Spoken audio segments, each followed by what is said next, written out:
예수님께서 초막절 절기에 예루살렘으로 오셨습니다. 그 예루살렘에서 가르치심으로 인해서 백성들 간에 분열이 일어났습니다. 이분은 성경에 예언된 그 그리스도다. 아니다. 그럴 리가 없다. 이게 큰 논쟁이 되었어요. 그러자 대제사장과 바리새인들은 예수님을 잡으려고 합니다. 그 예수님의 존재가 자신들의 기득권을 유지하는 데에 방해가 되었기 때문입니다. 예수님은 대제사장들과 서기관들을 공개적으로 비판하셨습니다. 그들의 숨은 죄악, 거짓된 믿음을 밝히 드러내셨어요. 그러니 예수님을 그렇게 잡아서 죽이려고 하는 것이죠. 이들이 실제로 이때의 예수님을 잡으려고 한 것 같습니다. 아랫사람들을 써서 예수님을 잡아오게 시킨 것 같은데요. 7장 46절을 보면 이렇게 되어 있습니다. 아랫사람들이 대답하되 그 사람이 말하는 것처럼 말한 사람은 이때까지 없었나이다 하니. 아니 예수님을 잡아오라고 아랫사람들 시켰더니 아랫사람들이 예수님 만나고 와가지고 이런 얘기를 하는 거예요. 아니 예수님처럼 그런 가르침을 주는 사람은 이전에 한 번도 본 적이 없습니다. 바리새인들이 기가 막히죠. 아니, 이것들이 예수님 잡아오라고 시켰더니 설교를 듣고 감탄하고 뭐 이거 어떡하자는 너희들도 그 미혹됐다 이렇게 얘기를 해요. 그래서 너희는 율법도 모른다고 막 화를 내죠.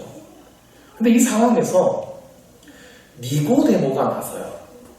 3장에서 예수님을 몰래 찾아왔던 사람이죠. 그 니고데모가 하는 말이 51절인데 우리 율법은 사람의 말을 듣고 그 행한 것을 알기 전에 심판하느냐.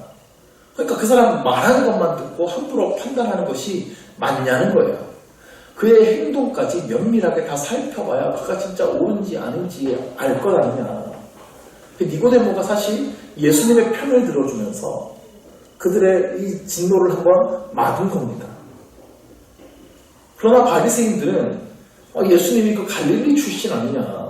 출신만 봐도 딱 안다. 갈릴리에서는 선지자가 나올 수가 없다라고 반박했는데 어쨌든 예수님을 잡으려고 하는 바리새인의 시도가 한번 무산된 겁니다. 그렇게 7장의 마지막 구절을 보면 사람들이 다 집으로 돌아가게 됩니다. 그러나 이 바리새인들은 포기하지 않을 겁니다. 어떻게든 예수님의 흠을 잡아서 그를 잡으려고 할 거예요. 오늘 본문에서 이 바리새인들의 계략이 등장하게 되는데요. 근데 1절을 보시면 여기서 예수님께서 감람산으로 가시니라 라고 되어 있습니다. 자, 이 감람산이라는 장소인데요. 이곳은 예루살렘에 오실 때마다 예수님께서 기도하러 가시던 곳입니다. 이 감람나무가 여기에 많아서 감람산이라고 불렸는데요. 예수님은 이곳의 나무 아래에서 주로 기도하셨어요. 그래서 산기도가 예수님부터 시작된 겁니다. 우리가 지금 고난주간을 보내고 있는데요. 예수님께서 잡히시기 전날 밤 그 기도하셨던 겟세마네 동산도 이 감람산에 있습니다. 이 감람산은 예수님의 기도의 장소였어요. 이런 곳이 있는 것이 참 중요합니다. 나만의 기도 장소가 필요합니다. 우리가 너무나 바쁘고 혼란스러운 막 상황 가운데 정신없이 살아가고 있을지라도 잠시 멈추어서 하나님 앞에서 나의 삶을 점검하고 나의 모든 삶의 문제를 하나님께 다 내어맡기는 그 기도하는 장소와 시간이 반드시 필요하다. 이곳이 여러분에게 감람산이 될 수 있기를 소망합니다. 자, 2절을 보시죠. 아침에 다시 성전으로 들어오시니 백성이 다 나아오는지라 앉으사 그들을 가르치시더니. 예수님은 아무 일 없었다는 듯이 아침에 다시 성전으로 돌아오셨고요. 백성들은 그 예수님을 보고 다시 말씀을 듣기 위해서 나아옵니다. 예수님께서 다시 하나님의 말씀을 가르치세요. 아니 전날 예수님의 가르침으로 인해서 예루살렘이 큰 난리통이 되었어요. 예수님을 그리스도라고 믿는 사람들도 있었지만 예수님을 잡으려고 하는 사람들 때문에 소란이 한바탕 일어났단 말이에요. 근데 또 어떻게 이렇게 아무 일도 없었다는 듯이 성전에 와가지고 또 가르치실 수가 있죠? 너무나 이 2절 말씀을 보면 너무나 평온한 모습이지 않습니까? 비결은 감람산 기도에 있는 겁니다. 기도는 우리를 폭풍 속에서도 고요하게 하는 힘이 있습니다. 세상이 우리를 아무리 흔들어대도 흔들림 없이 살아가게 합니다. 물론 기도는 힘들고 피곤하죠. 그러나 진정한 기도는 또 하루를 살아갈, 또 내일을 살아낼 새 힘을 얻게 하는 것을 믿으시기 바랍니다. 또한 기도는 앞으로 다가올 위험과 시련으로부터 우리를 보호해 줍니다. 모든 시험을 능히 이길 힘과 지혜를 허락해 주세요. 그것을 이제 볼 수 있는데요. 바리새인들이 예수님을 책잡을 계략을 하나 세워요. 음행한 여인을 예수님께 잡아오죠. 이거 아주 유명한 이야기라서 우리가 그냥 쉽게 생각하고 읽고 넘기기 쉬운데요. 이 이야기를 잘 읽어보면 이상한 점들이 꽤 있습니다.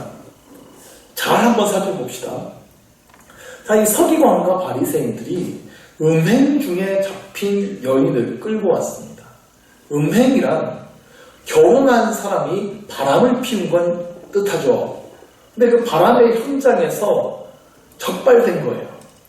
자, 이 여인을 잡아다가 끌고 예수님 앞으로 데려왔습니다. 말하기를 5절에서 모세는 율법에 이러한 여자를 돌로 치라 명하였거니와 선생은 어떻게 말하겠나이까 바리새인들이 예수님에게 물어요. 그런데 율법에는 이렇게 되어 있습니다. 신명기 22장 22절인데 어떤 남자가 유부녀와 동침한 것이 드러나거든 그 동침한 남자와 그 여자를 둘 다 죽여 이스라엘 중에 악을 제할지니라.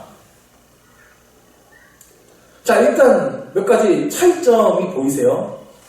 신명기 말씀에는 그냥 죽여라고 되어 있는데 지금 바리새인들은 돌로 친다고 되어 있죠. 돌로 치라는 말은 성경에 없어요.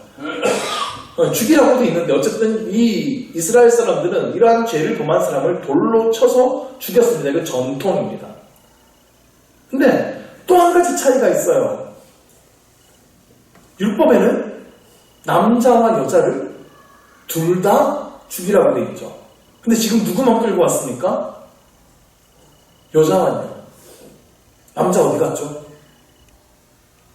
분명 현장에서 적발했는데 사람들이 여인만 잡아왔어요. 단순하게 생각하면 남자가 이 현장에서 재빠르게 도망쳤을 수도 있습니다. 아니, 그러면 일단 그 남자부터 쫓아가서 잡아야죠. 진짜 이 율법을 바르게 실행하려고 하면요. 근데 지금 이 여자만 잡아다가 예수님께 데려왔어요. 뭔가 수상쩍죠. 그래서 어떤 사람은 이 상대 남자가 바리새인의 하수인일 것이다. 이런 의혹을 막 제기합니다. 그러니까 이 여인을 유혹해서 간음을 저지르도록 계획했다는 거죠. 그래서 이 남자에게 우리가 현장에서 덮칠 건데 너는 재빠르게 도망쳐라. 우리가 안 잡을게. 그래서 예수님을 함정에 빠뜨리기 위해서 바리새인들이 이 사건을 계획했다 이렇게 주장하기도 합니다. 설마 그랬을까 싶기도 한데 성경에 나와 있지는 않으니까 우리가 자세한 내막은 알 수가 없습니다. 자, 아무튼 지금 이 현장에 남자는 없고 여자만 잡아왔어요. 이제 율법대로 이 여인을 벌하려고 하는 것 같은데요. 바리새인들이 율법대로 이 여인을 벌하려고 하는 게 목적이면 이 여인을 예수님께 잡아올 이유가 없습니다. 지금 묻고 있잖아요. 바리새인들이 율법은 이렇게 돼 있는데 어떻게 합니까? 묻고 있어요. 바리새인들이 율법을 몰라서 묻는 게 아니에요. 다 알죠. 명확하게 이렇게 써 있으니까요. 자기들끼리 벌하면 되거든요. 근데 왜 굳이 예수님께 데려와서 우리가 어떻게 할까요? 묻습니까? 그 의도가 6절에 적혀 있죠. 그들이 이렇게 말하면 고발할 조건을 얻고자 하여 예수를 시험함이라. 예수님을 함정에 빠뜨리기 위함입니다. 이 바리새인의 이 질문에는요, 호도의 계략이 숨어 있어요. 자, 보통 이 상황에서 그러면 두 가지 선택지가 있어요. 아니, 그래도 한번 용서해 주자라고 할 수 있어요. 그러면 율법을 어기는 일이 됩니다. 어떻게 율법을 어길 수가 있어요? 이건 하나님의 말씀인데요. 율법에는 명확히 죽이라고 돼 있거든요. 간음은 그만큼 심각한 죄악입니다. 하나님께서는 하나님의 백성, 그 이스라엘이 이러한 죄악에 빠지기를 원치 않으셨습니다. 성적인 죄로부터 거룩하기를 원하셨어요. 이 죄악에 대한 강한 경계심을 갖게 하기 위해서 이러한 죄를 범하는 자를 죽이라고 하셨습니다. 그만큼 이건 아주 중대한 범죄입니다. 구약에 분명히 죽이라고 되어 있기 때문에 죽여야 돼요. 법대로 하면 그래야 돼요. 자, 그래서 예수님께서 그러면 율법대로 그 여인을 죽여라 라고 말하면 그럼 또 어떻게 될까요? 여기에 또 숨은 함정이 하나 있는데요. 당시 이스라엘 백성들은 로마의 지배를 받고 있는 상황입니다. 그 사형을 집행할 권한은 오직 로마 정부, 관리만 갖고 있었어요.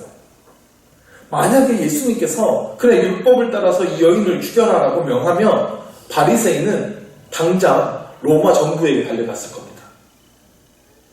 예수님이 자기 마음대로 사형을 명령했다고 로마에 고발할 거예요. 이게 함정이에요. 자, 대제사장들이 예수님을 십자가에 매달아라 할 때도 보십시오. 자신들이 예수님을 처형하지 않죠. 그들에겐 권한이 없기 때문입니다. 그 권한은 로마 정부가 갖고 있기 때문에 그래서 예수님을 로마에서 파견한 총리인 그 빌라도에게 끌고 가서 신문을 받게 하죠. 로마에서 세운 왕인 헤롯에게로 가서 또 헤롯 왕에게도 신문을 받으십니다. 근데 빌라도가 예수님에게서 죄를 발견하지 못하죠. 그래서 풀어주려고 하니까 대제사장들이 아니다 죽여라고 난동을 부립니다. 빨리 당신이 사형 선고를 해야 된다고. 자기들한테는 권한이 없어서 그래요. 근데요, 이 총리의 주요 임무 중에 하나가 그 지역에서 난동이 벌어지지 않게끔 해야 됩니다. 만약에 이 민중들이 소동을 부렸다라는 소식이 로마 황제에게 들어가면 그 총리 잘릴 겁니다. 그러니까 빌라도는 그 두려움 때문에 예수님을 십자가에 못 박으라고 명령하게 되죠. 자, 아무튼 사형에 대한 권한은 오직 총리하고 왕에게만 있어요. 그러니까 만약에 여기서 예수님께서 이 여인을 죽여라라고 명하면 바리새인은 그걸 올무로 잡을 겁니다. 그래서 총리에게 가서 고발할 거예요. 이 사람이 자기 마음대로 로마 허락도 받지 않고 사형 집행하려고 했다고요. 물론 또 한 가지, 사회에서 억눌린 자, 죄인들의 친구로 여겨지고 있던 그 예수님. 예수님이 그런 모습이지 않았습니까? 그 신뢰가 깎이게 되겠죠. 예수님은 당시에 사회에서 사람 취급받지 못하던 사람들의 친구가 되어주셨어요. 세리, 창기들, 여인들, 문둥병자들, 심지어 사마리아 사람들까지 품어주시고 그들에게 죄 용서를 선포하신 분이십니다. 그런데 지금 상황을 보십시오. 함께 가늠한 남자는 어디 가고 힘없는 여자만 잡혀온 상황이죠. 힘 있는 바리새인들은 이 여인 죽어 마땅하다고 정죄하고 있어요.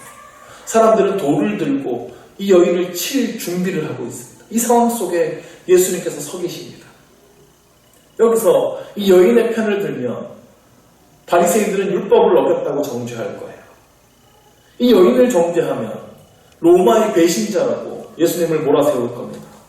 또한 예수님의 그 지지 세력들, 그들도 예수님에게 실망하고 떠날지도 모르겠습니다.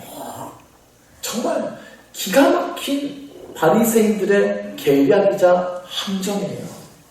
그러다 보니까 이 사건이 이거 조작된 거 아니냐, 바리새인이 꾸민 일 아닐까, 이런 의혹을 막 제기하는 거죠. 아무튼 엄청 빠져나가기 힘든 시험입니다. 그런데 이 질문 앞에서 예수님께서 이상한 행동을 하나 하시죠. 예수님께서 몸을 굽히사 손가락으로 땅에 쓰시니, 예수님께서 땅에다가 손가락으로 뭔가를 쓰셨어요. 예수님께서 여기서 뭘 쓰셨냐가 초미의 관심사입니다. 엄청난 관심거리예요. 근데 무엇을 쓰셨는지에 대한 내용이 성경 어디에도 안 나옵니다. 그래서 엄청난 학설들이 많습니다. 아마도 제자들이 예수님이 이때 뭐라고 쓰셨는지 몰라서 기록하지 못했을 거다 이렇게 얘기하기도 하는데, 그러면 여기다가 굳이 예수님께서 뭘 쓰셨다라는 얘기를 굳이 기록하지 않아도 되잖아요, 요한이요. 근데 2번이나 이 행동을 요한복음에다가 기록을 해놨단 말이죠. 그러니까 뭔가 의미심장한 행동이니까 기록을 해놨겠죠. 근데 그 의미를 이해하려면 뭘 쓰셨는지를 우리가 좀 알아야 되는데, 이게 기록되지 않았다 보니까 짐작조차 할 수가 없어요. 천국 가면 예수님한테 물어봐야 될 것 같아요. 예수님 도대체 거기다 뭘 쓰셨냐고. 그래야 정확하게 알 것 같은데, 그런데 가장 유력한 학설은 하나 있어요. 예수님은 하나님이시죠. 요한복음에서는 예수님이 하나님이시라고 무척 강조하고 있습니다. 근데 성경에서 하나님께서 직접 손가락으로 쓰신 것이 딱 하나 있습니다. 뭔지 아십니까? 바로 십계명입니다. 출애굽기에 보면 하나님께서 그 모세에게 두 돌판에다가 친히 계명을 써서 모세의 손에 주시죠. 모세가 그 두 돌판을 들고 시내산으로 내려왔을 때에 이스라엘 백성들이 뭘 하고 있었나요? 다 처음 듣는 얘기시네요. 그냥 금송아지 만들어가지고 거기서 막 제사하고 춤추고 절하고 있었어요. 모세가 그 모습을 보고 그 돌판을 깨트려버리죠. 그 아무리 화가 나도 그렇지, 그 하나님께서 직접 써주신 그 귀중한 돌판인데 그걸 깨트리면 어떡합니까? 그런 게 아닙니다. 그 돌판에는 하나님의 계명이 쓰여 있어요. 나 외에는 다른 신을 섬기지 말아라. 우상을 만들지 말아라. 이런 계명이 적혀 있어요. 그 계명이 이스라엘 백성들에게 주어지는 그 순간 그 우상 섬기고 있는 이스라엘 백성들은 다 죽는 겁니다. 그러니까 모세가 그 돌판을 깨트려버리는 거예요. 자기가 하나님 앞에 그 돌판 깨트렸다고 혼나 죽을 수도 있어도 이스라엘 백성들 살리기 위해서 그 돌판 깨트린 거예요. 모세의 희생적인 사랑입니다. 분노가 아니고, 물론 분노도 있었겠지만. 하나님은 그 모세를 다시 산으로 부르시죠. 처음 돌판을 받았을 때는 하나님께서 그 돌판을 직접 깎아서 만들어 주셨어요. 그런데 두 번째는 모세가 직접 돌판을 만들어야 됩니다. 모세가 돌판을 다듬어서 만드니까 거기다가 하나님께서 다시 하나님의 손으로 계명을 새겨주십니다. 오늘 본문에도 보십시오. 6절에서 예수께서 몸을 굽히사 손가락으로 땅에 쓰셨습니다. 그리고 8절을 보시면 다시 몸을 굽혀 손가락으로 땅에 쓰셨습니다. 예수님도 여기서 2번 쓰셨죠. 그래서 깊은 관련이 있어요. 여기서 예수님께서 땅에 쓰신 것이 아마도 그 십계명일 것이다 라는 썰이 제일 유력합니다. 맞는지 아닌지는 천국 가면 물어봅시다. 그때 확인될 거예요. 자, 7절을 보니까 예수님께서 쓰시는 것을 보고 아무도 묻지 않았습니다. 그러니까 뭘 쓰시냐고 묻지 않았으니까 다 아는 내용을 썼다는 얘기겠죠. 그리고 예수님께서 일어나서 말씀하십니다. 너희 중에 죄 없는 자가 먼저 돌로 치라. 명대답입니다. 바리새인들이 쳐놓은 모든 함정을 피해가는 절묘한 한 수였어요. 그리고 이 안에는 엄청난 진리가 담겨 있습니다. 간음은 분명히 죄예요. 죄는 버려야만 합니다. 그것이 하나님의 공의입니다. 그런데 너희 중에 죄 없는 자가 먼저 치라는 거예요. 9절입니다. 그들이 이 말씀을 듣고 양심의 가책을 느껴 어른으로 시작하여 젊은이까지 하나씩 나가고 오직 예수와 그 가운데 섰는 여자만 남았더라. 지금까지 사람들은 이 여인을 정죄하는 자리에 서 있었습니다. 바리새인들은 예수님까지 같이 정죄하려고 했습니다. 그런데 예수님께서는 이 한마디로 그들 모두를 하나님 앞에 세워버린 겁니다. 준엄한 율법 앞에 그들 모두를 세워놓는 겁니다. 성경에는 하나 하지 말라고 하는 율법이 630개가 있다고 그랬습니다. 그 중에 하나만 어겨도 율법을 어긴 겁니다. 율법을 어긴 죄인이 되는 겁니다. 자, 이 바리새인들은 평생 그 율법 계명을 지키기 위해서 목숨을 건다고 그랬습니다. 그래도 그들이 지킬 수 있는 것이 몇 가지라고요? 200여 가지밖에 안 된다는 거예요. 평생 동안 400개 이상의 율법을 어기면서 살 수밖에 없는 것이 이 인간입니다. 그래서 인간은 죄인일 수밖에 없는 거예요. 지금 예수님께서는 모든 그 인간을 이 율법의 준엄한 기준 앞에 세워놓으신 겁니다. 사람들이 율법의 기준 앞에서 양심의 가책을 느끼게 되죠. 어른으로부터 시작해서 젊은이들까지 하나씩 둘씩 그 자리를 떠납니다. 9절의 마지막이 중요한데요. 오직 예수와 그 가운데 섰는 여자만 남았더라. 죄 없는 자가 돌로 치라고 말씀하셨더니 오직 예수님만 남았습니다. 그녀의 죄를 벌할 수 있는 유일한 분은 예수님이라는 사실입니다. 예수님은 유일하게 죄가 없으신 분이세요. 오직 예수님에게만 죄를 벌할 권한이 있으십니다. 그 예수님께서 여인에게 말씀하시죠. 여자여, 너를 고발하던 자들 다 어디 있느냐? 여자여라는 표현은 그 여인을 존중하는 표현이에요. 예수님께서 그 어머니 마리아를 부르실 때도 여자여라는 표현을 사용하였습니다. 그래서 11절입니다. 같이 한번 읽을까요? 대답하되 주여 없나이다. 예수께서 이르시되 나도 너를 정죄하지 아니하노니 가서 다시는 죄를 범하지 말라 하시니라. 아멘. 예수님께서는 이 여인을 정죄하지 않겠다고 말씀하십니다. 이 여인의 간음죄를 용서하셨어요. 죽어 마땅한 죄를 용서하셨습니다. 예수님에게만 죄 용서의 권한이 있다는 것을 보여주신 거예요. 여기서 예수님은 간음죄를 가볍게 여기신 것은 결코 아닙니다. 분명 이것은 죽임당할 마땅한 죄입니다. 그런데 이 여인을 정죄하던 모든 사람들이 그 자리를 떠났듯이 모든 사람이 죽을 죄를 졌습니다. 그래서 예수님께서 이 땅에 오신 거예요. 우리를 대신해서 십자가의 그 형벌을 받으셨습니다.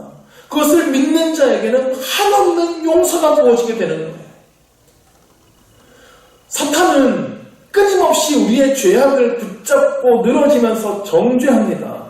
그래서 사탄의 별명이 참소하는 자예요. 하나님 앞에서 끊임없이 우리의 죄악에 대해서 고발합니다. 저 인간이요, 저런 죄도 졌고요, 이런 죄도 졌고요, 죽어 마땅합니다 라고 우리를 계속 참소하는 자가 사탄이에요. 그때 변호사 되시는 예수님께서 우리 앞에 서시는 거예요. 그의 죄로 말미암아 받아야 될 벌을 내가 대신 받았다. 그 말씀 한마디로 끝이 나는 것이죠. 최후 심판대 앞에서 벌어질 바로 그 장면을 예수님께서는 바로 이 장면을 통하여서 그대로 보여주신 것입니다. 예수님은 우리의 모든 죄악을 다 용서해 주시는 분이십니다. 그러나 우리가 결코 이 용서를 쉽게 생각해서는 안 됩니다.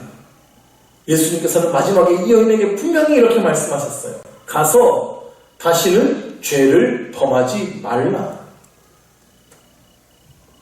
하나님께서는 우리의 과거, 현재, 미래의 죄악들을 다 용서해 주셨습니다. 그러나 그 용서함 받은 우리가 다시는 죄를 범하지 않기를 원하십니다. 이제 돌이켜 거룩한 삶을 살기를 간절히 원하십니다.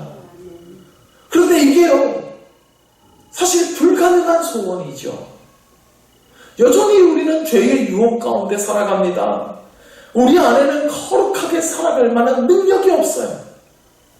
우리가 용서받았을 때, 은혜 받았을 때는 기쁨으로 결단하고 내가 거룩하게 살겠습니다 다짐하지만 돌아서면 또 죄를 짓는 게 우리 인간이잖아요. 그래서 우리가 끊임없이 그 예수님의 십자가 앞에 서야 하는 것입니다. 그리고 자기 십자가를 져야 합니다. 그 십자가에서 내가 죽었다는 것을 끊임없이 우리가 바라봐야 되는 거예요. 나는 이제 나를 정죄하던 그 죄의 법 아래에 있지 않다. 나를 용서한 그 은혜의 법 아래에서 내가 살아간다는 것을 우리가 끊임없이 기억해야 합니다. 항상 이 십자가를 가까이 하시기를 바랍니다.